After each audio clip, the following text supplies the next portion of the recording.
राम राम जी, कैसे हैं आप सब। आप सबका आपके अपने चैनल विलेज लाइफ विद सीमा में स्वागत है। और पिछले व्लॉग का हमने यहीं पर एंड किया था और उसी टाइम से दूसरा व्लॉग यहीं से स्टार्ट हो गया, या हम ये बोल सकते हैं कि ये उसी व्लॉग का सेकंड पार्ट है। तो सुमन हलवा बना रही है और सब्जी मैंने चढ़ा दी थी, साथ साथ में बन रही है दूसरे चूल्हे पर। आटा लगा करके रख दिया है और जो सलाद है वो भी काट करके रख दिया है, यानी हमारे सारे काम हो चुके हैं। बस हलवा बन जाएगा तो फिर एक साथ साथ में रोटियां बना देगी और एक डाल डाल करके खिला देंगे। क्योंकि हमारे भी परिवार के सभी मेंबर रहते थे, हमने भी नहीं खाया। वैसे टाइम भी नहीं हुआ था, हम भी लेट ही खाते हैं और हमें पता भी था कि आएंगे तो फिर साथ में ही बना लेंगे सबका। और मेरे काका को हमने बना करके खिला दी है क्योंकि उनको जल्दी देनी होती है और उनकी तो साथ में बनेगी तो भी अलग ही बनेगी। क्योंकि जो मक्का का आटा है हम वो लेकर के आ गए हैं और जो बेसन है वो, तो उन दोनों चीज़ों की मिला करके रोटियां बनाते हैं। और यहाँ पे जो हमारा आटा है वो भून चुका था तो उसमें गर्म पानी डाल दिया है। सबके अलग अलग तरीके होते हैं हलवा बनाने के भी, कुछ गर्म पानी डाल देते हैं, कुछ ठंडा भी डाल देते हैं और कुछ जो चीनी होती है पीछे से डालते हैं, जैसे अब सुमन डालेगी, और कुछ साथ में ही जो पानी हम उबालते हैं उसी में डाल देते हैं, जिसको पात बोलते हैं।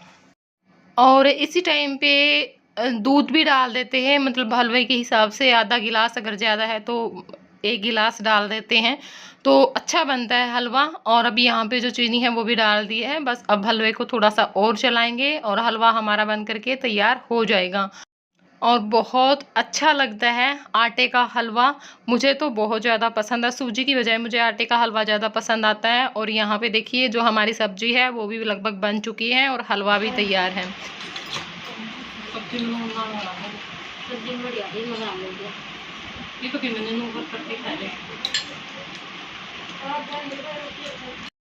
रोटियां भी हमने बना ली हैं, सबको खाना दे दिया है, बड़ों को भी, बच्चों को भी, सुमन दी को भी दे दिया था। और अब मैं भी खाने लग गई थी क्योंकि गरम गरम तो खाया जाता है, ठंडा होने के बाद तो मुझे बिल्कुल भी अच्छा नहीं लगता। अगर मैं ठंडी रोटी खाती हूँ तो मैं आधी भूखी रहती हूँ, मेरे से पेट भर के खाया भी नहीं जाता। हाँ, गरम गरम मिल जाए तो फिर ठीक है, फिर मज़ा आ जाता है खाना खाने में। और ये मुझे बोलते भी हैं कि इतना गरम मत खाया कर, ठंडा करके खाया कर सीमा, क्योंकि ये खुद ठंडा करके खाते हैं। सब्जी भी ना काफ़ी टाइम तक रखेंगे, सबसे पहले निकलवा देते हैं बनते ही कढ़ाई में से, कटोरे में डाल करके अलग से, और फिर बिल्कुल ठंडी होने के बाद खाएंगे। रोटियां भी और सब्जियां भी गर्म होगी तो खाएंगे ही नहीं। और यहाँ पे मैं सुमन दी को बोल रही थी कि कुछ खाते भी हो या फिर वैसे ही आपने सेहत बना रखी है, क्योंकि जो भी चीज़ दो ना उसी से मना। लस्सी भी नहीं लेनी, गर्म दूध भी नहीं लेना, हलवा भी नहीं खाना, कोल्ड ड्रिंक भी नहीं पीनी। जब जब ईबा होगी नहीं उस दिन दमन पर बिठाओगी। और अब काफ़ी टाइम बाद मैं आप लोगों से मिल रही हूँ, 3 साढ़े 3 का ये टाइम हो चुका है, क्योंकि खाना खाने के बाद हम बैठे रहे, बातचीत करते रहे और साथ में मैंने अपना फ़ोन का कुछ काम किया। मुझे ये था कि ये रात में भी रहेंगे, क्योंकि पहले मैंने बोल दिया था तो बोल रहे थे कि हाँ ठीक है रह जाएंगे, क्योंकि इतना लंबा रास्ता है, फिर आने जाने में ही इतनी थकान हो जाती है, काफ़ी लंबा रास्ता पड़ जाता है। तो इतनी दूर से आए तो कम से कम एक रात को तो रहें। लेकिन एकदम से इन्हें कुछ काम आ गया था तो फिर जाने की सलाह हो गई कि नहीं हमें जाना पड़ेगा आज ही। तो फिर मैंने कहा कि चलो 3-4 गीत तो गा लेते हैं, क्योंकि मेरे पास वीडियो बहुत कम रह गई हैं अब रंगीला हरिणिया चैनल के लिए। और जो भी मेरे पास भेजते हैं ना, जैसे सब्सक्राइबर हैं जो जुड़े हुए हैं व्हाट्सएप पे, वो ना म्यूजिक की वीडियो भेज देते हैं और बोलते हैं कि दीदी आपने लगाई नहीं, हमने भेजी थी। तो म्यूजिक की वीडियो में नहीं लगा सकती, उस पर कॉपीराइट हमें आ जाता है। अगर आप खुद गा करके या फिर डांस की वीडियो, क्योंकि शादी ब्याह होते ही रहते हैं और मैं देखती भी हूँ स्टेटस पे सब लगा लेते हैं, लेकिन बोलने के बावजूद भी भेजते नहीं हैं। हाँ, म्यूजिक वाली ज़रूर भेज देते हैं, जो कि मैं नहीं डाल सकती चैनल पे। आपने भी देखा होगा, कभी हम खुद की भी नहीं डालते हैं, है ना। डांस की वीडियो होती है तो मैं वॉइस ओवर ही करती हूँ। अगर आप में से किसी का मन करे तो आप डांस, जैसे लेडीज़ जो डांस करते हैं गीतों पे, या फिर जो गीत की वीडियो है वो भेज सकते हैं। और कई बार ये भी बात सुनने को मिल जाती है कि दीदी हमने तो इसलिए नहीं भेजी, क्या पता आप हमारी डालो या ना डालो, खुद की ही डालते हो। तो देखिए ऐसा कुछ नहीं है, आप भी मेरी फैमिली हैं, आप लोगों की भी मैं डाल सकती हूँ। हाँ, अगर आपका मन करे तो आप भेज सकते हैं, वरना कोई भी ज़ोर ज़बरदस्ती किसी के साथ नहीं है, क्योंकि खुश होकर के कोई भेजेगा ना, उसमें ही ज़्यादा मज़ा है। और कुछ लोग भेज भी देते हैं। तो यहाँ पे पता नहीं गीत गाते गाते क्या हुआ, सुमन एकदम से इमोशनल हो गई और मैंने उस टाइम पे ध्यान भी नहीं दिया। वैसे तो पहले भी ये रो पड़ी थी जब हमने गीत गाने शुरू किए उससे पहले, लेकिन मैंने पूछा इससे क्यों रो रही है, तो इसने आराध्या का नाम लिया कि आराध्या मेरे साथ जाने के लिए बोल रही है, रो पड़ी थी बुआ मैं साथ में चलूँगी। लेकिन मुझे लग रहा है कि रीज़न शायद कुछ और ही था। शायद मेरे काका की टेंशन लेकर के ये थोड़ी सी इमोशनल हो रही थी बार बार। हो ही जाता है बेटियों को ना, माँ बाप ऐसे बीमार हो जाते हैं तो चिंता भी होती है, और साथ में फिर वही होता है ना, शादी के बाद ऐसा ही होता है कि रुक भी नहीं सकती हैं, क्योंकि वहाँ जाना भी ज़रूरी होता है। और इससे पहले ऐसा कभी नहीं हुआ, क्योंकि 9 साल तो मुझे भी हो चुके हैं। मैंने कभी भी सुमन को जाते टाइम रोते हुए नहीं देखा, बहुत खुशी से जाती है। आज पहली बार ये इमोशनल हुई है, लेकिन मैं बोल रही थी कि सुमन कुछ नहीं होगा, सब कुछ ठीक होगा, आप हंसी खुशी जाओ और भगवान से प्रे करो कि मेरे काका जल्दी से अच्छे हो जाएं बिल्कुल पहले की तरह, और फिर दोबारा से मैं 1 डेढ़ महीने बाद फिर अपने मायके आऊँ नए घर की खुशी में। लेकिन बाद में समझाने पर मान गई थी, बिल्कुल हंसी खुशी गई है। और वही होता है, अगर रोते हुए जाती तो देखिए हमारा बाद में हमारा भी मन दुखी रहता और इसका भी दुखी रहता।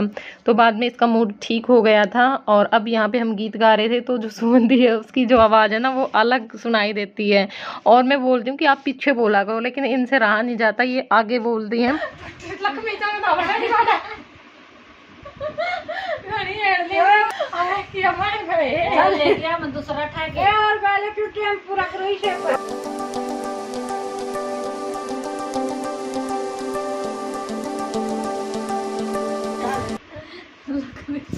सुक्का के लगा मैं पड़िया देख लो दाब जाम रिया ले ले इसकी बोल लो डाल के तेजस्वी और नीला को गाम गाम की मिलो नारी नारी बोलियो जी आप आपका गाम में गेहूं सुसरे मेरे ने बोए बाजरा सुसरे मेरे ने बोए बाजरा मैं बेजी रखवाड़ सुनियो मैं बेजी रखवाड़ सुनियो ऊंचे चढ़ के मारे गोपिया ऊंचे चढ़ के मारे गोपिया रसिए आए दोए चार सुनियो रसिए आए दोए चार सुनियो छोटनी ननद मेरी रोटी लाई छोटनी ननद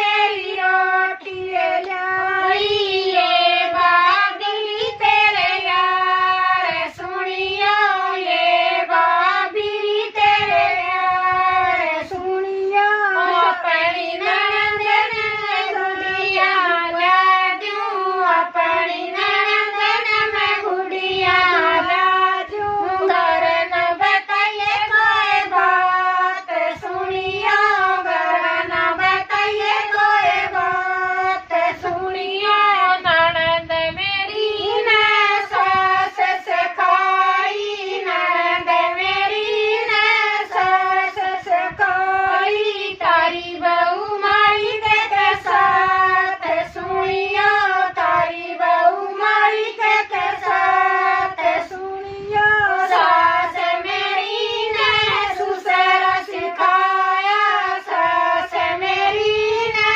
सुसर सिखाया तारी बहू माई के साथ सुनियो तारी बहू माई के साथ सुनियो सुसर मेरे ने जेठ सिखाया सुसर तो प्रेम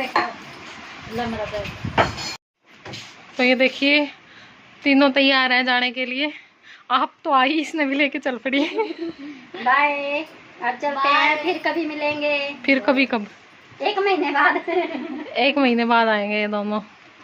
खुशी और ये बुआ की लाडली आंसू आए हुए हैं, और साथ में बुआ का आज है भतीजी का कर रहे हैं। इस नाम अपना आप बना लूंगा आज बेटा। बुआ मैं छोड़ के रोया नहीं कर दे, रोया नहीं कर दे आज। दादा ठीक हो जाएगा नहीं फिर गालूंगी मेरी बेटी ने, ठीक है। फिर चाहे बिना रह आइए आदि फिर सबका जी गाल होगा, बुआ भी रोगी फिर तेरे गल। चल चल बेटा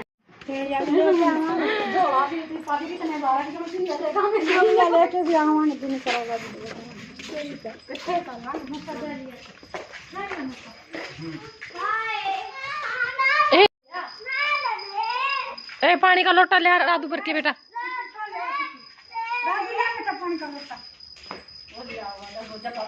ए बेबे और तो आपके पैर धोएगा वो, पानी देनी है मैं को नहीं।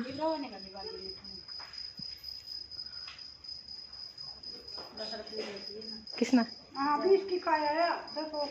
ठीक। अब ये नए घर के उस पे आएंगी दोनों और अच्छे अच्छे गिफ्ट लेके आना।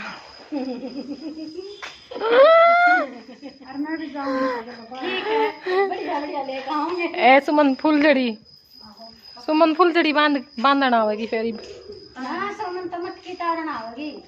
मटकी फुलझड़ी भी तो यह बांधेगी। ओ फुलझड़ी भी ले आकर बेबे और गीत को नहीं बीर मेरे ने एली चढ़वाई, एली तो कौन चढ़वाई बेबे, छोटी सी कुटिया चढ़वाई है। बंद हो बेबे फुलझड़ी।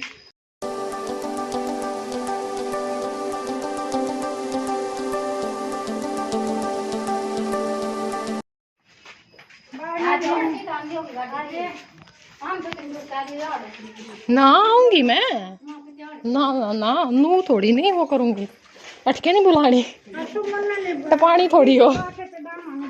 तो चल पड़ी सुमन अपने ससुराल, सुमंदी के साथ ही जाएगी क्योंकि ये गाड़ी लेकर के आए हुए थे तो आराम से बैठ करके चली जाएगी। और उसी रास्ते पर से ये जाएंगे, बस से सुमन का गांव 5-7 मिनट दूर रह जाएगा जिस रास्ते पर से जाएंगे। और फिर बोल रहे थे कि नहीं 5-7 मिनट के लिए क्या वहाँ पे खड़ी रखेंगे, हम घर पे ही छोड़ करके आ जाएंगे। तो घर पे छोड़ दिया था सुमन को, वरना फिर मास्टर जी को जाना पड़ता।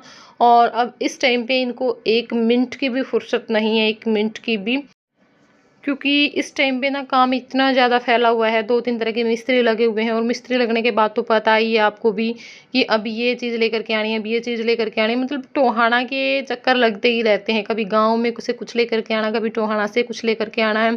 साथ में मेरे काका को कई टाइम दवाई देनी पड़ती है तो यही देते हैं, बाकी को तो पता ही नहीं किस टाइम पे क्या क्या देनी है। और साथ में टोहाना भी लेकर के जाना पड़ता है, 1 चक्कर तो आराम से लग जाता है, वरना कभी कभार तो 2 भी लग जाते हैं इस करके।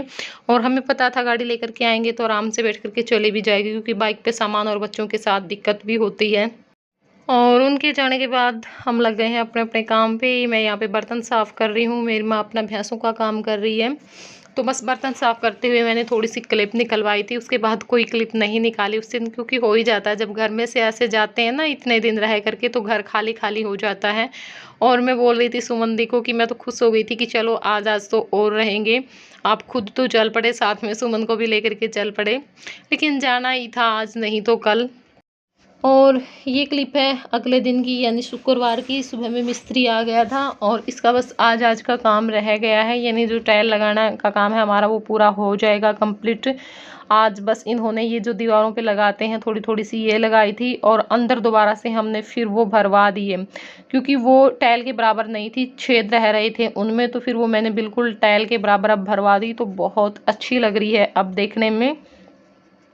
तो इनका भी काम आज कंप्लीट हो जाएगा। और जो बिजली वाले हैं उनका भी काम शाम तक कंप्लीट हो गया था, प्लम्बर वालों का भी काम कंप्लीट हो गया था, तो इनका काम कंप्लीट हो गया है। और अब रहते हैं गेट और जो पुट्टी करवानी, मैं बोल रही थी ना आप लोगों की पुट्टी करवाएंगे, लेकिन मुझे आप लोगों से कुछ पूछना है, प्लीज़ कमेंट में ज़रूर बताइएगा, क्योंकि हम वेट कर रहे हैं इस चीज़ का कि हम पुट्टी करवाएं या नहीं करवाएं अभी। क्योंकि जब हम पुट्टी लेने गए तो उसने मना कर दिया कि मत लो, ख़राब जाएगा आपका सामान भी और दिहाड़ी भी। लेकिन ऐसे बिना पुट्टी करवाए तो रहना भी मुश्किल है, क्योंकि बहुत गंदी हो रही हैं कई जगह से तो दीवारें, ऐसे तो फिर अच्छा भी नहीं लगेगा और ना कोई फिर ऐसे डेकोरेशन का, या फिर जैसे मैं जितने चाव से मतलब वेट कर रही थी वो काम भी नहीं होगा। क्योंकि मैं ना उस टाइम पे जब इनका फ़ोन आया कि पुट्टी वाले मना करें कि पुट्टी मत करवाओ, तो उस टाइम पे मैं ऐसे ही सामान लिख रही थी कि मुझे किस किस चीज़ की ज़रूरत पड़ेगी नए घर में। फिर एकदम से मैंने कैंसिल कर दिया कि जब पुट्टी नहीं करवाएंगे तो फिर सामान का क्या मतलब बनता है, सामान भी तभी आएगा जब पुट्टी होगी। क्योंकि दीवारें बहुत अजीब लग रही, कहीं कहीं पे तो बहुत ज़्यादा, मतलब जैसे वो छोड़ देते हैं ना आड़े से, बाद में उनको भरते हैं, वो बहुत गंदे लगते हैं। तो ज़रूर बताइएगा मुझे कमेंट करके कि पुट्टी भी ख़राब हो जाती है क्या, या फिर चलो ख़राब होने वाली तो बात छोड़ो, कोई बात नहीं। बोल रहे थे कि अगर आपने पुट्टी करवा ली तो बाद में आप जब पेंट करवाओगे तो वो टिकेगा नहीं, पपड़ियाँ मतलब गिरनी शुरू हो जाएंगी।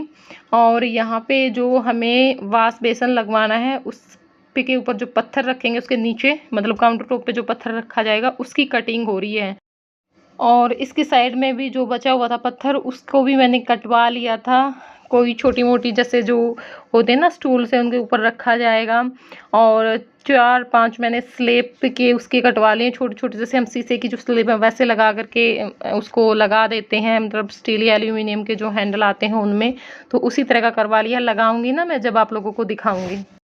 और जो रसोई में ये खिड़की है इसके बाहर थोड़ी सी दीवार सी थी, उस पर भी मैंने ये टाइल लगवा दी हैं, ताकि जब मैं प्लांट्स वगैरह रखूं तो नीचे से दीवार गंदी ना हो, क्योंकि टाइल तो साफ़ हो जाते हैं आराम से कपड़ा लगाने के बाद। क्योंकि थोड़ा बहुत जो पानी है ना वो नीचे चला ही जाता है, अगर गमले के नीचे प्लेट रख दें तो वो अलग बात है। और इस खिड़की में छोटे छोटे जो प्लांट है ना वो बहुत ज़्यादा अच्छे लगेंगे रखे हुए, जैसे मनी प्लांट हुआ, स्नेक प्लांट भी हम रख सकते हैं, जेड प्लांट हुआ, बहुत सारे प्लांट होते हैं ऐसे। और यहाँ पे जय पी रहा है हुक्की जो कि टूट चुकी है। तो चलिए अब इस वीडियो को कर देती हूँ मैं यहीं पे एंड। अगर आपको पसंद आया तो लाइक ज़रूर दे करके जाना है अपना। तो चलिए फिर मिलूंगी आप लोगों से, बाय बाय, टेक केयर।